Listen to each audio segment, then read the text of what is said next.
नमस्कार, मैं प्रियंका। आप देख रहे हैं 4 पीएम। ट्रंप की शपथ लेते ही भारत को बड़ा झटका लगा है। एक तरफ प्रधानमंत्री नरेंद्र मोदी को शपथ ग्रहण में बुलाया नहीं गया, वहीं दूसरी तरफ भारत या फिर यूं कहें मोदी सरकार गिड़गिड़ाने को मजबूर है। आपको बता दें, ट्रंप ने धमकी देते हुए कहा है कि जितने भी अवैध प्रवासी हैं उन्हें अमेरिका से बाहर कर दिया जाएगा। अब इस पर दूसरे देश ने तो कुछ बोला नहीं, लेकिन भारत ने कह दिया है कि हम अपने 18,000 भारतीयों को वहां से बाहर निकालने में आपकी मदद करेंगे। तो आप देख सकते हैं कि विश्व गुरु का डंका बज रहा है या फिर कि ढोल फट चुका है। एक तरफ गोदी मीडिया खबरें चला रहा है कि मोदी है तो मुमकिन है, वहीं दूसरी तरफ इस खबर से आप अंदाजा लगा सकते हैं कि आखिर कितना मुमकिन है। तो फिलहाल ट्रंप ने क्या एक्शन लिया है और मोदी सरकार ने क्या रिएक्शन दिया है और इस रिएक्शन के बाद कितनी फजियत हो रही है, आपको बताएंगे। गोदी मीडिया की खबरों पर भी आएंगे, ट्रंप का बयान भी सुनाएंगे और मोदी सरकार की फजियत भी दिखाएंगे और इस पर चर्चा करेंगे। चर्चा करने के लिए हमारे साथ मौजूद है वरिष्ठ पत्रकार राशिद जहीर जी। स्वागत करते हैं और समझने की कोशिश करते हैं कि आखिर चल क्या रहा है। नमस्कार सर, 4 पीएम पर आपका बहुत बहुत स्वागत है। डायरेक्ट सर सवाल पर आती हूँ, मतलब हद पार होती हुई दिखाई दे रही है। पहले तो ट्रंप के शपथ ग्रहण में जब नहीं बुलाया गया तब भी अंध भक्तों ने कहा कि कोई बात नहीं, विश्व गुरु का डंका बज रहा है। अब डंका बज रहा है या फिर कि ढोल फट चुका है, आपको क्या लगता है? पहले तो ट्रंप ने धमकी देते हुए कह दिया कि सारे के सारे अवैध प्रवासियों को बाहर फेंक दिया जाएगा। इस पर किसी और देश ने तो कोई बयान दिया नहीं, लेकिन भारत बोल रहा है कि हम 18,000 भारतीयों को अमेरिका से बाहर निकालने में आपकी मदद करेंगे। अब इस पर क्या कहेंगे सर, जो दशकों से अमेरिका में रह रहे हैं? इस पर सवाल ये खड़ा होता है कि सोचा था कि विश्व गुरु रिटेलिएट करेंगे, जो वहां पर लोग रह रहे हैं उनके भविष्य को सुनिश्चित किया जाएगा, ट्रंप से बातचीत होगी, लेकिन बातचीत करना दूर की बात है, कहना है कि हम आपकी मदद करेंगे। इतना झुकने और गिड़गिड़ाने का मतलब क्या बनता है सर? क्या लगता है आपको, विश्व गुरु की इतनी हालत क्यों खराब हो रही है सर? प्रियंका जी, ये वाकई आपने सही शब्दों का इस्तेमाल किया है कि हालत क्यों खराब हो रही है। रिटेलिएट करना था, जवाब देना था, और वो तब और जवाब देना था जब उन प्रवासियों में आधे से ज्यादा गुजराती हैं। जी। वहां अवैध रूप से घुसने वाले लोगों में भारत का नंबर चौथे नंबर पे आता है और उसमें से आधे से ज्यादा गुजराती हैं।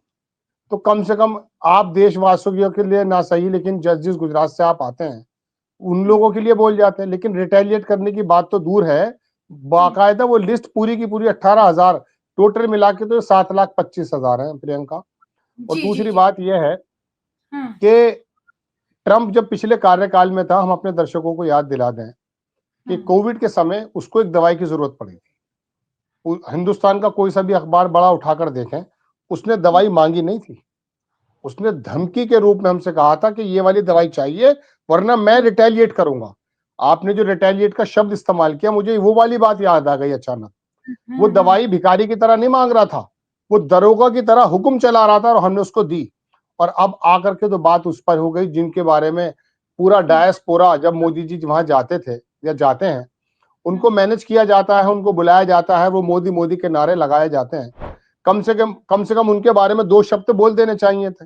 लेकिन भारत की सरकार की भयभीत कितनी है, इस बात का अंदाजा कीजिए कि विदेश मंत्री जयशंकर साहब ने शुरुआत में ये कह दिया था कि अमेरिका फर्स्ट का जो नारा दरअसल ये लगा रहे हैं, क्या कहते हैं, ट्रंप, उससे भारत को मुश्किलें होने वाली है। अब हमारी चीजों पर वो लगाएगा टैरिफ और उसने 100%। अब ब्रिक्स देशों के बारे में तो उसने कह दिया कि मैं लगाने वाला हूं। अब ब्रिक्स देशों में तो हम भी शामिल हैं जी। और भारत को तो स्पेशली मोदी जी को तो और भारत को तो उसने इंडिकेट किया है। अब हमारा व्यापारी जो वहां पर एक्सपोर्ट करता था उसके लिए दिक्कत यह आएगी, उसकी डिमांड कम हो जाएगी जब वो टैरिफ लग जाएगा। अब यहाँ के वित्त मंत्रालय में एक नई बात ये चल रही है प्रियंका जी कि किसी प्रकार से हम जो एक्सपोर्ट दूसरे देशों से करते हैं वहां से कुछ बचा करके अमेरिका से करने लगे ताकि वो खुश हो जाए, यानी कि अपना एक्सपोर्ट जो इंपोर्ट जो है थोड़ा बढ़ा लें। हद यह है कि आप कह रही हैं कि रिटेलिएट करना चाहिए उन अप्रवासी भारतीयों के लिए जो वहां पर किसी भी जुगाड़ से पहुंचे हैं, दशकों से भी रह रहे हैं, ये भी मानकर चलिए। उनके बारे में बोलने की बात तो अलग है। यहाँ के जो अंदर बैठे हुए धन्ना सेठ अपना माल वहां पर भेज रहे थे, अब उनको दिक्कतें आ रही हैं और अब भारत सरकार को वहां से इंपोर्ट ज्यादा करने की भी विचार चल रहा है। तो ये सरकार तो दरअसल इतनी ज्यादा भयभीत है ट्रंप से, और ट्रंप बहुत दनाते हुए बात कर रहा है, पूरी दुनिया सुन रही है उसको। लेकिन जो भारत ये कहा करता था कि विश्व गुरु हैं हम, वो दो शब्द बोलने को तैयार नहीं है। अपने लोगों के बारे में तो बोलो ना। यही लोग तो वो हैं जो मोदी मोदी कर रहे थे। एक पत्रकार है बड़े देश के, उन्होंने लिखा कि किसी ने ट्रंप को दरअसल वो वीडियो दिखा दी जिसके अंदर ये अमेरिका में मोदी मोदी कर रहे थे। ये पीछे पड़ गया है ट्रंप, अब अपनी अपनी बातें लोग लिख रहे हैं। तो मोदी जी को यहाँ पर अपनी सीधी रीढ़ रख करके बात करनी चाहिए और कहना चाहिए कि आप ये क्या तरीका अपना रहे हैं। जी। और सर 56 इंच की हवा भी निकल गई, और सबसे बड़ी बात यह है कि विदेश नीति में पूरी तरीके से मोदी सरकार फेल साबित हुई है। लगातार ये सबूतों के तौर पर भी निकलकर सामने आया है, जिस तरीके से भारत की अर्थव्यवस्था की जीडीपी गिरती चली जा रही है, महंगाई बढ़ती चली जा रही है, रोजगार है नहीं, रुपया कमजोर होता चला जा रहा है। लेकिन इन सब के बावजूद भी कहा जाता है कि 56 इंच का सीना है, प्रधानमंत्री नरेंद्र मोदी विश्व गुरु है, और कथित विश्व गुरु का डंका बज रहा है। सर, इन लोगों को डंका बजाने में फिर भी शर्म नहीं आती। क्या कहेंगे सर, जो एस जयशंकर प्रसाद पहुंचे और उनको जो बैठने की जगह मिली है उसको लेकर खबरें चलाई जा रही हैं कि फ्रंट रो में बैठा दिया गया, मोदी जी का डंका बज गया है। अभी भी खबरें चलाई जा रही है, मैं अपने दर्शकों को दिखा भी रही हूँ कि किस तरीके से अभी भी एजेंडा सेट करने से लोग बाज नहीं आ रहे हैं। मतलब 18,000 लोगों को वहां से निकालने के लिए ये लोग तैयार हो गए हैं, किसी तरह की बातचीत करने की हिम्मत नहीं हो पा रही है मोदी जी की, लेकिन उल्टा खबरें चला रहा है गोदी मीडिया की डंका बज रहा है। उल्टा सर एक और वीडियो भी दिखा देती है, एक वीडियो भी निकलकर सामने आया, उसमें एक महिला है एस जयशंकर प्रसाद को पीछे जाने के लिए कह रही है। अब न जाने क्या कह रही है, इस वीडियो को लेकर भी चर्चा की जा रही है। क्या कहेंगे सर इस वीडियो पर और जो खबरें चलाई जा रही है उस पर?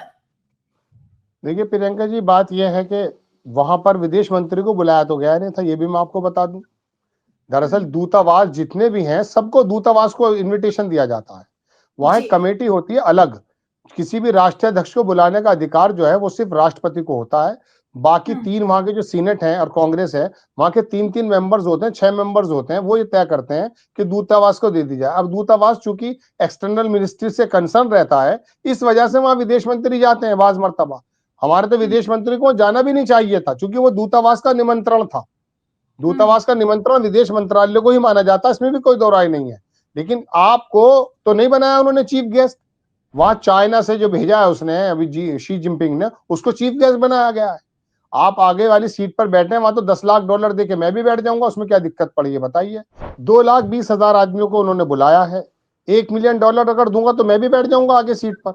लेकिन यहाँ का गोदी मीडिया बता ये रहा है कि हमारे विदेश मंत्री को आगे बिठाया गया है। अरे मंत्री, हमारे प्रधानमंत्री को नहीं बुलाया गया, इससे बड़ी शर्म की क्या बात है? आपको जाना नहीं चाहिए था। और दूसरी बात मैम ये है प्रियंका जी, कि विदेश मंत्री जब शुरुआत में बने थे, उससे पहले देखिए ये काफी चीन में रहे, कई जगह बड़े इंपॉर्टेंट जगह पर रहे, इनका बड़ा सम्मान था और है। लेकिन जिस प्रकार से हमारी विदेश नीतियां, कभी तो चीन को ताकतवर मुल्क बता देते हैं, कभी अमेरिका को ताकतवर मुल्क बता देते हैं। जिस देश का विदेश मंत्री ही किसी दूसरे देश की अर्थव्यवस्था से इतने ज्यादा इन्फ्लुएंस हो, वो मजबूत बात कैसे कह सकता है? तो हमारे यहाँ तो इनका भी ये समझ लीजिए दोहन हो गया, इनका भी मतलब उत्पीड़न हो गया इस नीतियों की वजह से, मोदी जी का कॉन्फिडेंस की वजह से। इनका भी ये समझ लीजिए कि वो जो बात दिखनी चाहिए थी विदेश मंत्रालय के माध्यम से, वो दिख नहीं पाई है। बहरहाल मैं अपनी एक बात और बता दूं कि वहां विदेश मंत्री पहुंचे, मैं आपसे पूछना चाहता हूं कि उन्होंने अप्रवासी भारतीयों के लिए क्या बात की है बताइए। वहां पर बिजनेस के जो एक्सपोर्ट इंपोर्ट की बात चल रही है, टैरिफ लगाने की बात चल रही है, 3 मुद्दे लेकर गए थे वो वहां पर।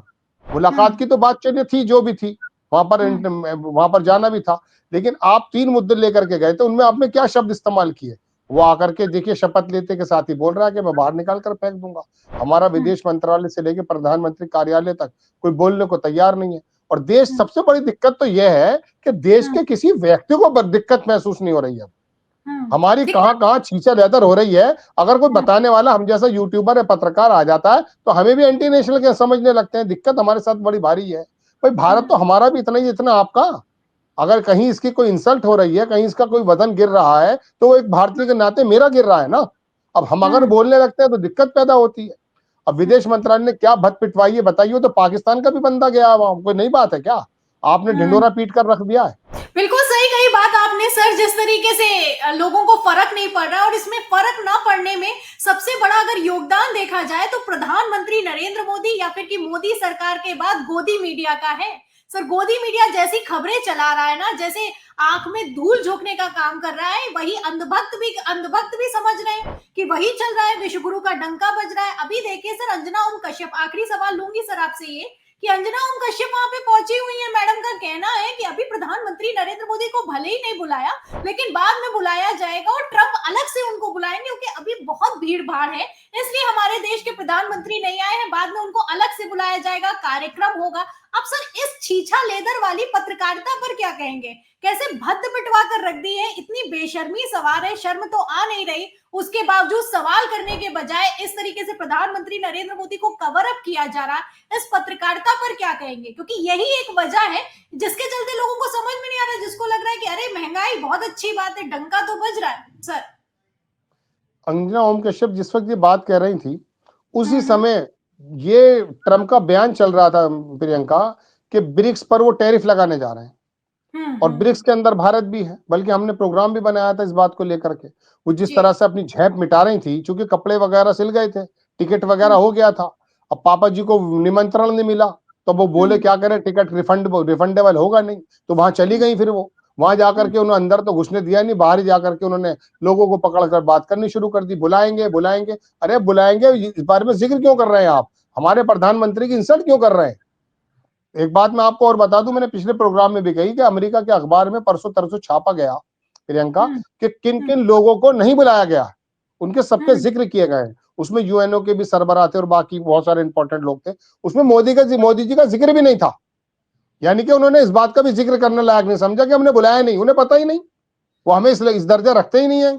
और हम बिला वजह अपने मियाँ मुट्ठी बने हुए, हमें बुलाएंगे और बड़ा भव्य प्रोग्राम होगा और देखा जाएगा। अरे क्या तुम ये अब बताइए क्या कर सकते हैं? जो मुखपत्र हैं इनके सरकार के, यही अपनी छीछा लीडर जब बना रहे हैं। अरे इस बात को तो चुप हो जाओ, किसी की अगर दावत नहीं होती तो वो चुप रहता है, वो ढिंडोरा थोड़ी पीटता है मुझे बुलाया नहीं गया, मुझे बुलाया नहीं गया। अरे हम गली छाप थोड़ी है भाई, भारत है, भारत के प्रधानमंत्री, मेरे प्रधानमंत्री आपके प्रधानमंत्री हैं। तो इसका मतलब ये नहीं, अगर उनको नहीं बुलाया गया तो आप उसको जो है शोर मचाइएगा। क्यों मचाइएगा? अच्छा, मचाना इसलिए पड़ रहा है क्योंकि पहले अपनी बगलें भी बजाई हैं इन्हीं लोगों ने। हमारा यार ट्रम्प सरकार, दुनिया भर की बात, ये सारी चीजें खुद ही तो बता रहे थे। अब उसकी उस नजर बदल गई है, ये दोबारा से आंदोलन खड़े हो जाएंगे, क्योंकि दुनिया अब उद्योगपतियों के हाथों में जा रही है, अब राजनेताओं के हाथों से निकलती जा रही है। यही वजह है ना कि भारत के प्रधानमंत्री को ना बुला करके मुकेश अंबानी को बुलाया जा रहा है वहां पर। बताइए, मुकेश अंबानी को जाना चाहिए था, इस मुकेश अंबानी को जाना चाहिए था जिसको प्रधानमंत्री जी ने बचाया है।